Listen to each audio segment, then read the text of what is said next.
Bapak Ibu jamaah yang dirahmati oleh Allah, teringat oleh kita saat ini kita sedang berada di penghujung bulan Zulqa'dah, yang mana kalau kita ingat-ingat kembali melalui pesan-pesan di dalam Al-Quran surah At-Taubah ayat 36, Inna iddatash syuhuri 'indallah 12 syahran fi kitabillah. Sesungguhnya dari jumlah bilangan bulan tersebut dalam satu tahun ada 12 bulan yang telah Allah tetapkan di dalam kitabnya.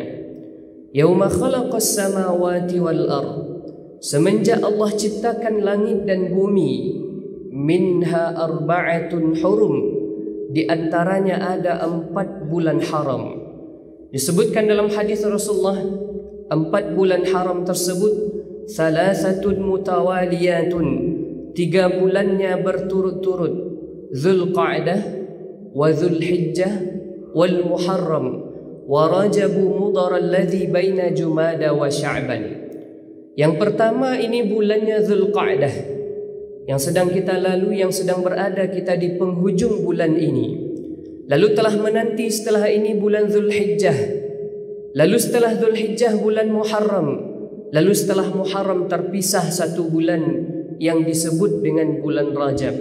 Maka 4 bulan ini merupakan bulan-bulan haram yang kita mesti senantiasa tingkatkan ibadah kita, karena setiap ibadah yang dilakukan di bulan haram ini akan Allah lipat gandakan. Dan perlu berhati-hati kita, karena setiap keburukan dilakukan di bulan haram ini pun juga Allah lipat gandakan dosanya.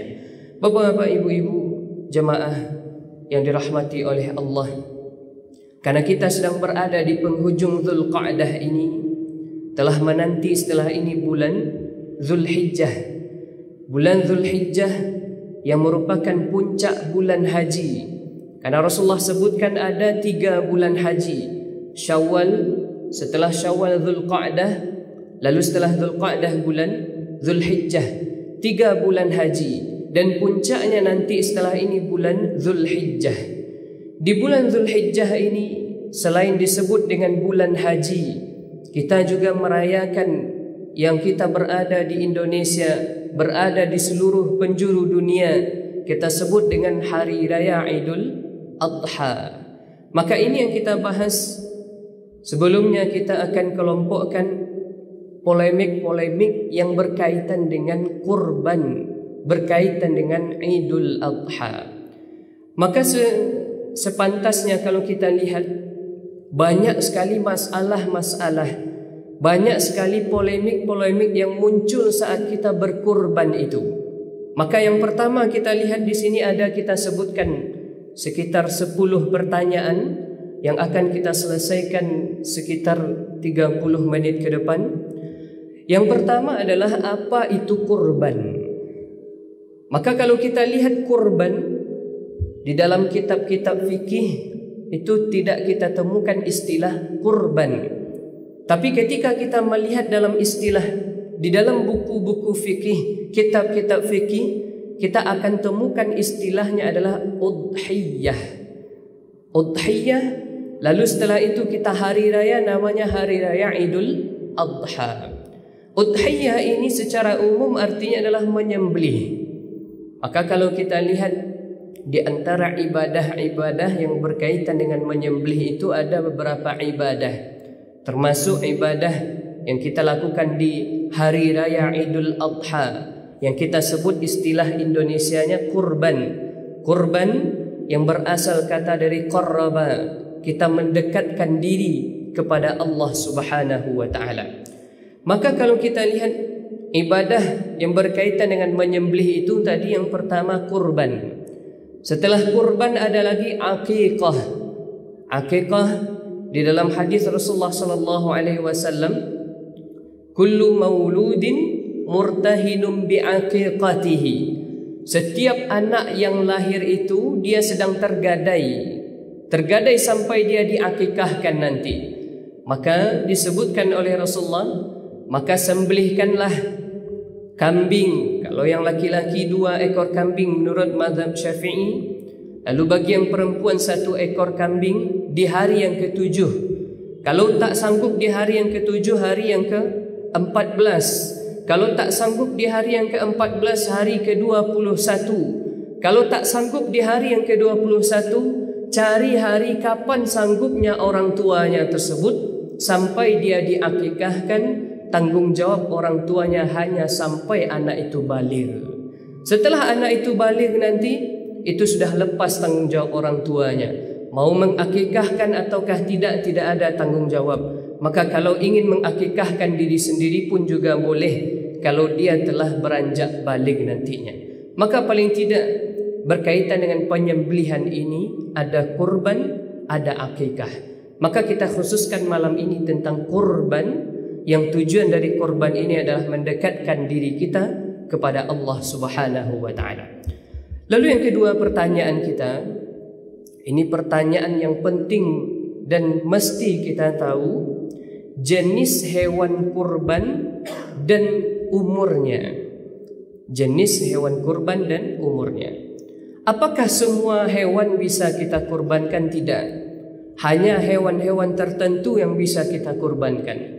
Yang pertama jenisnya adalah jenis unta. Kalau unta mungkin kita jarang temukan di tanah air kita di Indonesia, tapi ada, tapi tak banyak. Maka unta ini lebih lazim dipakai bagi kalangan orang-orang Arab. Karena memang kalau dilihat dari harganya, unta ini sedikit lebih mahal daripada sapi. Walaupun dagingnya lebih banyak nanti daging sapi.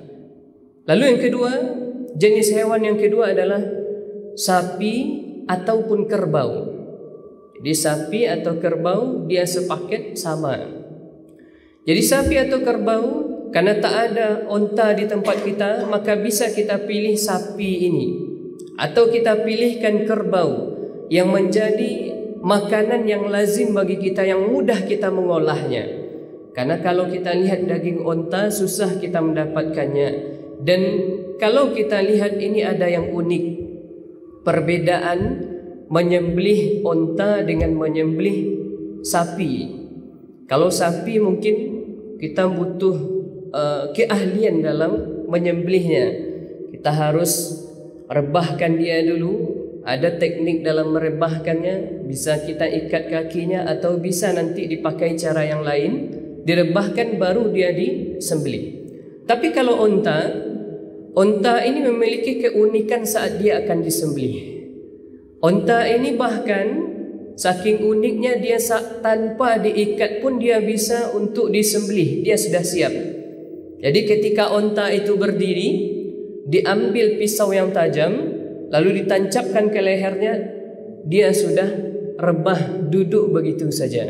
Maka inilah keunikan antara penyembelihan unta dan penyembelihan sapi.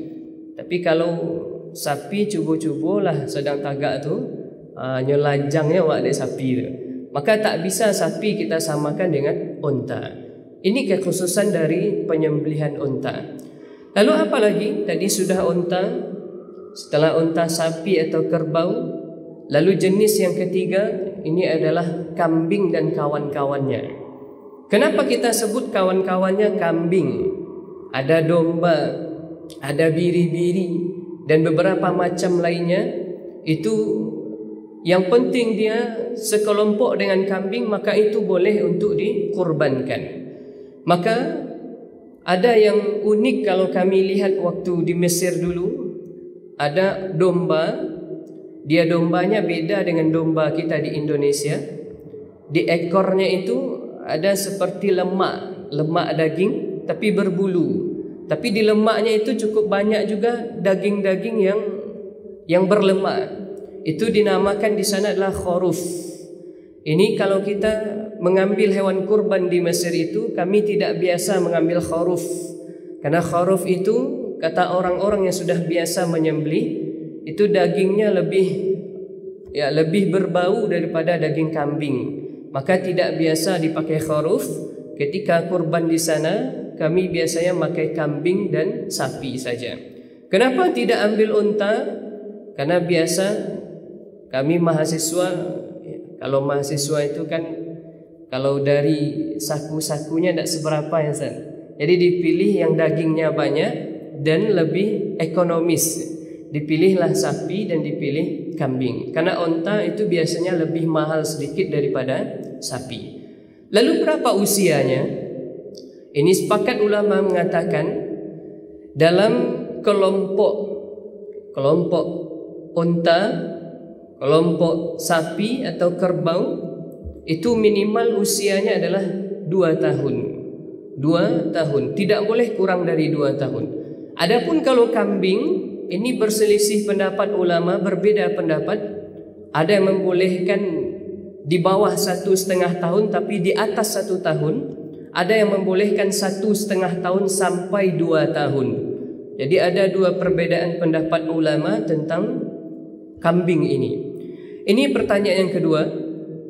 Pertanyaan yang ketiga, apa kriteria hewan kurban itu? Apa kriteria hewan kurban? Sejelas-jelasnya sebutkan dalam hadis Rasulullah SAW. Kriteria yang pertama itu adalah hewannya tidak pincang. Jadi ketika dilihat, mungkin sapi, mungkin onta, mungkin kambing, ketika dia berjalan tidak pincang, tidak ada yang panjang sebelah kakinya, tidak ada kakinya yang rusak, maka itu kriteria yang pertama, dia tidak pincang. Lalu yang kedua, tidak buta. Tidak buta, baik satu matanya atau kedua belah matanya buta. Ini tidak diperbolehkan. Mungkin jadi pertanyaan bagi kita, Ustaz, yang kadi makan tu kan dagingnya jojo Ustaz, matonya tu untuk ada wak. Maka dalam perkara ini kita kembalikan, tujuan kita berkurban ini adalah memberikan yang terbaik. Kita hadapkan kepada Allah Subhanahu wa taala dalam bentuk ibadah mendekatkan diri kepada Allah. Maka bagaimana mungkin ketika kita mempersembahkan sesuatu yang terbaik dari kita berikan yang buta, maka ini tidak masuk dalam kriteria hewan kurban. Lalu yang ketiga, hewannya itu tidak sakit. Jadi dilihat dulu dari riwayat kesehatannya. Sebisanya sapi, kambing itu dia tidak terkena COVID ya. Kalau terkena COVID dia tidak bisa dikurbankan. Maka kriteria yang ketiga ini dia tidak sakit. Kriteria yang keempat ini mungkin yang menjadi perhatian bagi kita di kalangan tempat-tempat lain. Yang keempat ini adalah tidak kurus. Tidak kurus. Kenapa digolongkan tidak kurus ini? Karena nanti setelah hewan ini disembelih, ini dagingnya akan dipisahkan dengan tulangnya. Lalu kalau seandainya dia kurus, maka otomatis yang akan dibagikan itu tulang-tulangnya saja. Maka kan tidak mungkin ketika dibagikan, tidak bisa untuk dibuat rendang. Yang bisa hanya dibuat sup Ustaz, karena dagingnya, karena sapinya kurus mana, maka ini jangan sampai. Karena yang keempat, kriteria yang disampaikan oleh Rasulullah SAW, dia hewannya itu tidak kurus. Bapak Ibu jamaah rahimakumullah, ini kriteria, 4 kriteria yang berkaitan tentang hewan kurban. Lalu dalam perkara cacat, ini ternyata ada cacat yang diperbolehkan, ada cacat yang tidak diperbolehkan sama sekali. Kita ambil yang tidak diperbolehkan dulu. Cacat yang tidak diperbolehkan sama sekali itu adalah cacat yang tampak ketika hewan kurban itu akan diambil, hewan kurban itu akan dibeli. Maka kalau seandainya tampak dari 4 kriteria tadi, ternyata ketika akan dibeli oleh panitia kurban, nampak ini kakinya pincang, maka cacat ini tidak dibenarkan. Kalau seandainya nampak matanya buta, maka tidak dibenarkan cacatnya tadi. Maka cacat yang tidak dibenarkan itu, yang tidak bisa diterima, itu kalau cacatnya sebelum pembelian. Lalu bagaimana cacat yang diterima, yang diperbolehkan tadi? Hewan kurban tadi sudah dibeli, sudah akad.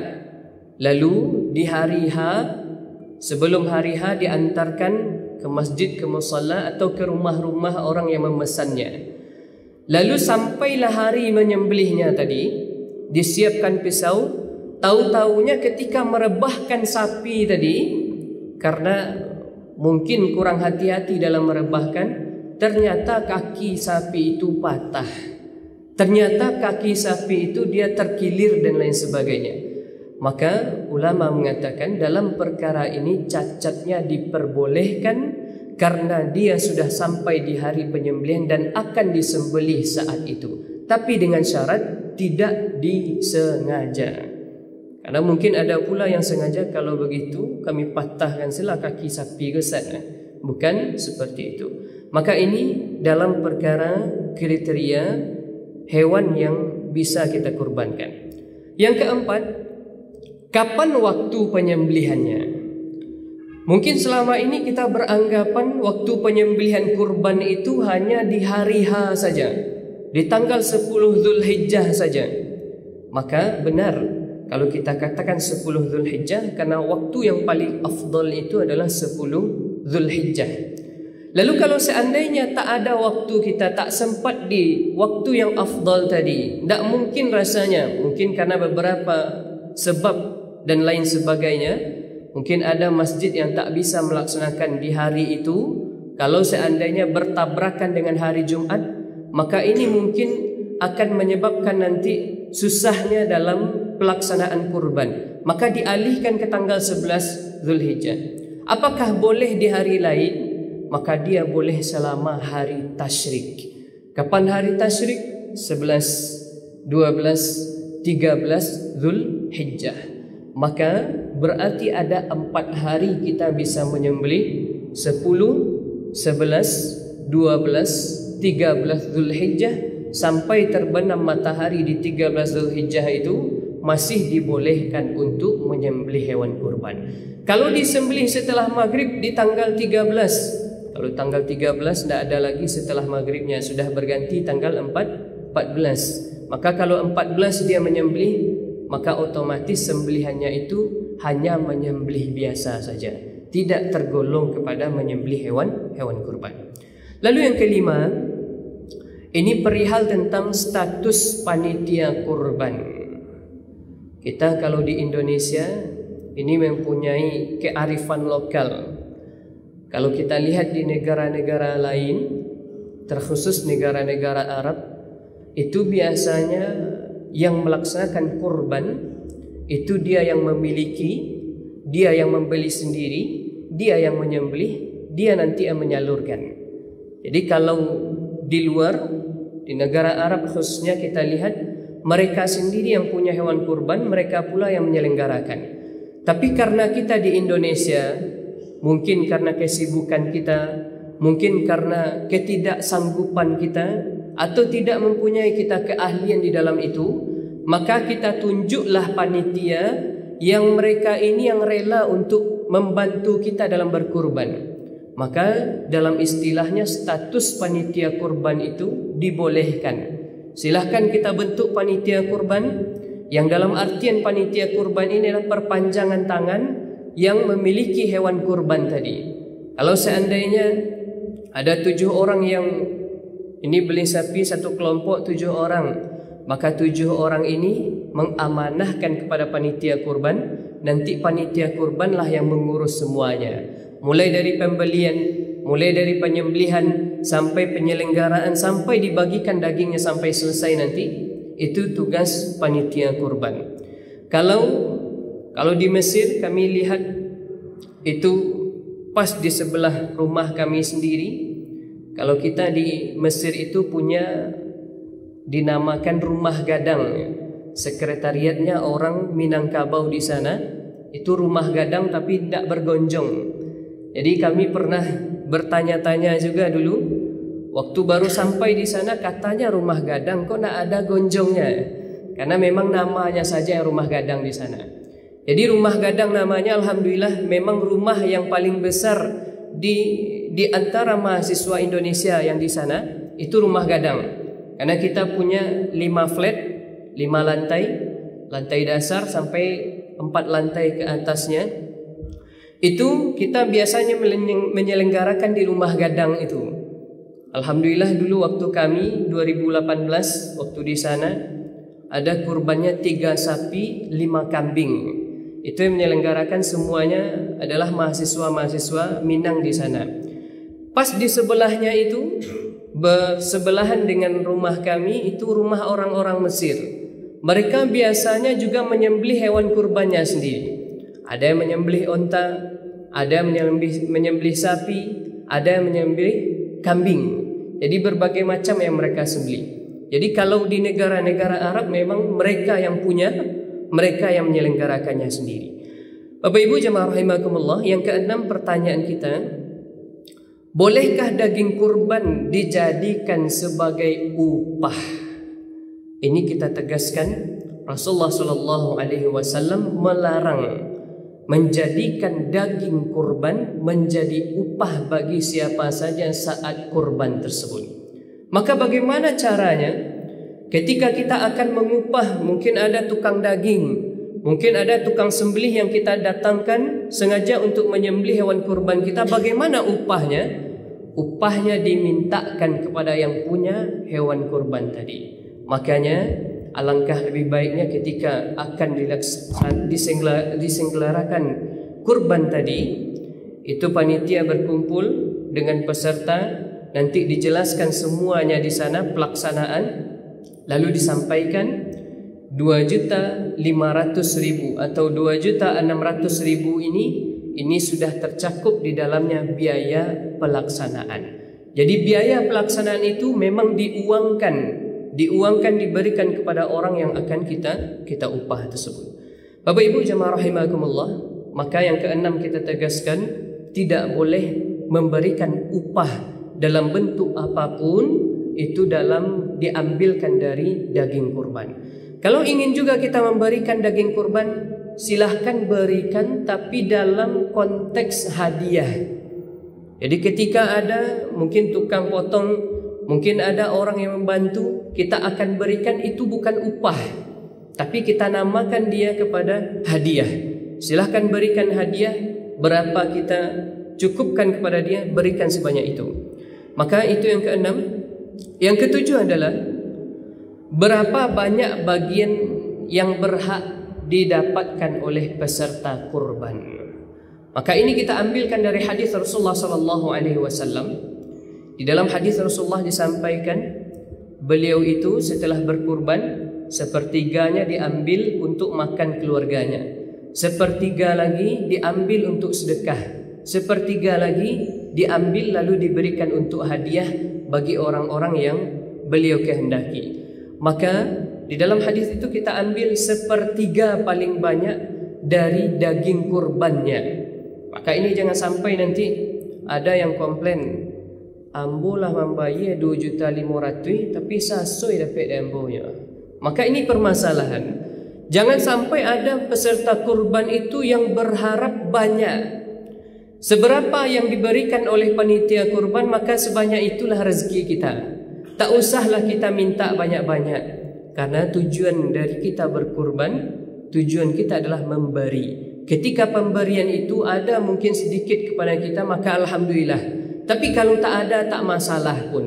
Maka di sini jangan kita permasalahkan, Ustaz, kan bagian untuk peserta itu sepertiga, Ustaz. Kami minta sepertiga berang-berang panitia kurban, Ustaz. Itu permasalahannya.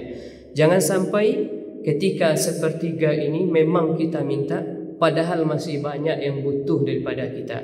Karena mungkin di sekitar kita banyak kita lihat orang-orang yang mungkin tak pernah makan daging dia selama 1 tahun.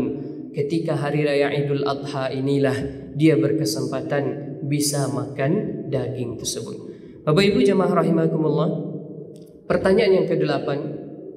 Pertanyaan ini berkaitan dengan hukum berkurban. Di sini kita tekankan, ulama fikih ada membagi 2 pendapat beliau. Pendapat yang jumhur itu mengatakan sunnah muakkadah, yang sangat dianjurkan sekali. Lalu yang kedua itu dari mazhab Hanafi, ini malah lebih kuat lagi mengatakan hukum berkurban itu wajib. Kenapa hukumnya wajib? Mereka mengambilkan dalil dari hadis Rasulullah SAW, man wajada sa'atan barang siapa yang mempunyai kesanggupan, punya kemampuan, punya dia harta, lalu walam yudhi, tapi dia belum juga mau untuk berkorban, apa kata Rasulullah? Fala yaqrabanna musallana, maka jangan dekati tempat solat kami. Tegas-tegas Rasulullah katakan fala yaqrabanna musallana, jangan dekati tempat solat kami ini, kata Rasulullah. Inilah yang diambilkan dalil oleh mazhab Hanafi, karena memang ketika ada orang yang dia memiliki kemampuan tapi dia tidak berkorban, maka jangan dekati tempat solat kami, kata Rasulullah sallallahu alaihi wasallam. Karena memang banyak kita lihat, kalau untuk baliko, bali itu ada bitihnya. Kalau untuk kadibaka, bitih itu kajadi asok, ada bitihnya. Tapi ketika untuk berkorban sekali setahun 2.500.000, 2.600.000, ayo alun ada rasa kiam boleh do Ustaz. Maka ini yang banyak permasalahan itu terjadi. Maka jangan sampai kita merasa tidak sanggup saja terus. Kalau kita merasa tidak sanggup, maka Allah pun memberikan awak tidak sanggup setari. Tapi kalau kita merasa sanggup dengan uang yang seberapa yang kita sisihkan per bulan, lalu kita berkurban, maka insya Allah Allah akan berikan yang lebih baik daripada itu. Maka yakinlah, seberapa kita berikan kepada Allah, Allah akan lipat gandakan sebanyak-banyaknya. Bahkan tak terhingga di dalam Al-Quran Allah sebutkan, mathalul ladzina yunfiquna amwalahum fi sabilillah, perumpamaan orang-orang yang menginfakkan jalannya, hartanya di jalan Allah, kamathali habbah, seperti dia tanam satu biji, kamathali habbatin ambatat sab'a sanabil, tumbuh 7 batang. Lalu dari 7 batang tadi tumbuh pula berbuah dia 100 buahnya. Lalu Allah ingatkan, wallahu yudha'ifu liman yasha, Allah akan lipat gandakan seberapa yang Allah mau. Allah lipat gandakan sebanyak-banyaknya bagi orang-orang yang Allah kehendaki. Bapak Ibu jamaah rahimakumullah, maka ini berkaitan dengan hukum dari berkurban itu. Jumhur mengatakan sunnah muakkadah, dari mazhab Hanafi mengatakan wajib, karena bagi orang yang mampu lalu dia tak berkurban juga, fala yaqrabanna musallana, jangan dekati tempat solat kami. Yang ke-9, apakah boleh berkurban atas nama orang yang sudah meninggal dunia? Ini berkaitan, mungkin ada anak yang ingin memberikan kurban atas nama almarhum atau almarhumah kedua orang tuanya. Maka kita lihat dari hadis Rasulullah sallallahu alaihi wasallam. Ketika Rasulullah sallallahu alaihi wasallam beliau akan menyembelih, ketika beliau akan tancapkan pisau, beliau berdoa, Allahumma hadza min Muhammad. Ya Allah, ya Tuhanku, ini kurbannya Muhammad. Ini kurban atas nama Nabi Muhammad. Wa ali Muhammad, dan keluarga besar Muhammad. Wa ummat Muhammad, dan ini yang luar biasanya, belum hadir kita di atas dunia ini, belum ada kita lagi, Rasulullah sudah mendoakan kita, wa ummat Muhammad, dan ini kurbannya umat Muhammad sallallahu alaihi wasallam. Maka kok ada orang-orang yang alun berkurban, ingatkanlah kepada mereka, dululah pernah awak dikurbankan dari Rasulullah, masa awak tidak nambah juga berkurban atas diri awak sendiri. Maka ini kita lihat, hadza min Muhammad, atas nama Nabi Muhammad sallallahu alaihi wasallam, wa ali Muhammad, keluarga Nabi Muhammad sallallahu alaihi wasallam, wa ummat Muhammad. Kita umat Nabi Muhammad yang belum ada di sekitar Rasulullah saat itu sudah didoakan. Maka kita ambilkan jawaban dari pertanyaan ke-9, bolehkah kita berkurban atas nama orang yang telah meninggal dunia? Boleh. Karena ibaratnya kurban itu sama kita dengan memberikan harta kita di jalan Allah, tetapi melalui penyembelihan hewan kurban. Ketika kita memberikan sesuatu, kita hadiahkan untuk kedua orang tua kita dengan kurban ini, lalu kita sebutkan atas nama almarhum, atas nama almarhumah, maka insya Allah kita ambilkan dari hadis Rasulullah sallallahu alaihi wasallam tadi, maka kurbannya diterima. Karena Rasulullah saja mendoakan kita yang belum ada. Maka ketika kita memberikan kurban atas nama orang yang sudah tiada pun juga dibolehkan. Lalu yang terakhir, apakah orang yang sudah berniat kurban memang tidak boleh memotong kuku, memang tidak boleh memotong rambut dan lain sebagainya? Kita lihat dalam hadis Rasulullah SAW. Memang Rasulullah sampaikan, man ra'a hilala Dzulhijjah, barang siapa yang telah melihat hilal di bulan Dzulhijjah, maka otomatis telah masuk tanggal 1 Dzulhijjah, fa arada an yudahhi, dan dia ingin berkurban, maka apa kata Rasulullah? Fala ya'khudh min sya'rihi, maka jangan potong rambut, wala min azfarihi hatta yudahhi, ataupun kukunya sampai dia berkurban. Hadis rawahu Muslim. Di dalam hadis ini memang disebutkan jangan kita memotong kuku, jangan kita memotong rambut kalau kita sudah masuk di bulan Dzulhijjah, dan ini khusus bagi yang akan berkurban. Jadi kalau yang tidak berkurban ini tidak ada masalah baginya. Kalau yang berkurban bagaimana ini kita menyikapinya? Maka ulama hadis khususnya ini menyatakan hadis ini merupakan anjuran kepada kita. Anjuran kalau kita bisa menahan rambut kita, menahan kuku kita selama bulan Dzulhijjah sampai kita menyembelih hewan kurban kita, maka ini dapat kita sunnahnya. Tapi kalau seandainya tak kita lakukan, maka otomatis kita tak dapat sunnahnya. Maka hadis ini bukan hadis yang mengharamkan, tapi hadis ini adalah hadis anjuran kepada kita. Kalau bisa ketika bulan Dzulhijjah telah masuk, kita tahan rambut kita tahan kuku kita, sebagaimana yang dianjurkan oleh Rasulullah SAW di dalam hadis beliau. Bapak-bapak, ibu-ibu, jamaah yang dirahmati oleh Allah, maka inilah 10 polemik mungkin yang sering terjadi di sekitar kita, yang sering menjadi permasalahan bagi kita, yang sering kita persoalkan. Mudah-mudahan dari pertanyaan-pertanyaan yang telah kita selesaikan ini bisa terjawab apa-apa saja yang menjadi keraguan kita selama ini. Mungkin kalau ada bagi Bapak Ibu yang ingin bertanya, silahkan. Iya Pak, saya akan bagi. Waalaikumsalam warahmatullahi wabarakatuh. Terkait korban di Indonesia kan satu kelompok 7 orang. Iya. Sementara Nabi berkorban ketika dia menyembelih disebutkan untuk umatnya Nabi. Iya. Kan ada 3 besar. Iya. Nah ini yang 7 kelompoknya apa harus dibilang untuk satu nih? Iya. Iya, kasih Baji. Baik, ketika akan menyembelih hewan kurban, contoh sapi. Kalau kambing kan tidak bisa 7 nak Baji. Kalau kambing satu orang. Yang bisa itu unta ataupun sapi yang terdiri dari 7 orang. Maka ketika akan menyembelih, apakah perlu kita sebutkan namanya ke-7 orang ini?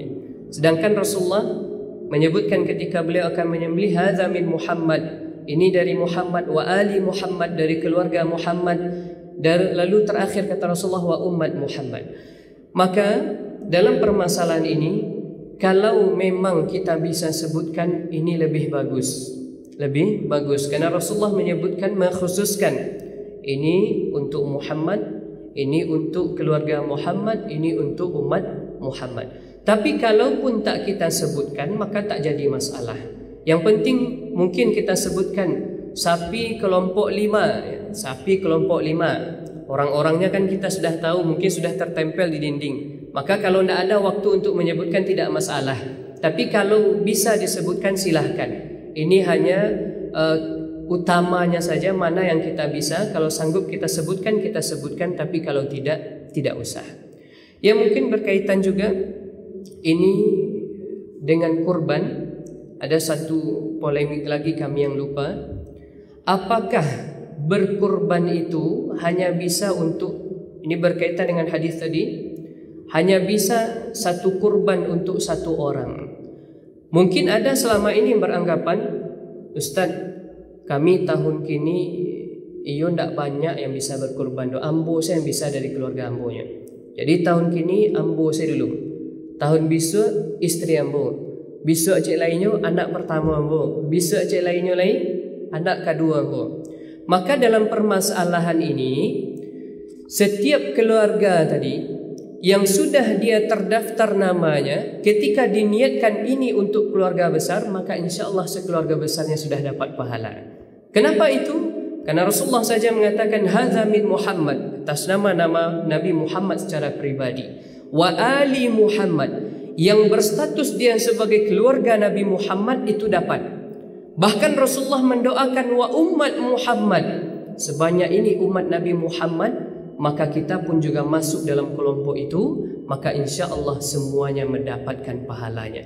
Maka bagi yang tak punya kemampuan banyak-banyak, satu keluarga, satu kurban, insya Allah itu sudah dapat pahala untuk satu keluarga besarnya. Tapi kalau punya kelebihan, bisa dia satu orang per kepala, lalu di keluarganya ada 5 kepala, dia sanggup 5 kurban, itu lebih bagus ya. Maka paling tidak satu keluarga ada satu kurbannya. Bapak Ibu jamaah rahimakumullah, inilah sedikit pembahasan kita tentang kurban ini. Mudah-mudahan bisa menjadi pelajaran bagi kita semua. Terlebih dan terkurang mohon dimaafkan. Kita tutup dengan membaca doa kafaratul majlis. Subhanakallahumma bihamdika asyhadu an la ilaha illa anta astaghfiruka wa atubu ilaik. Wabillahi taufiq wal hidayah. Wassalamualaikum warahmatullahi wabarakatuh.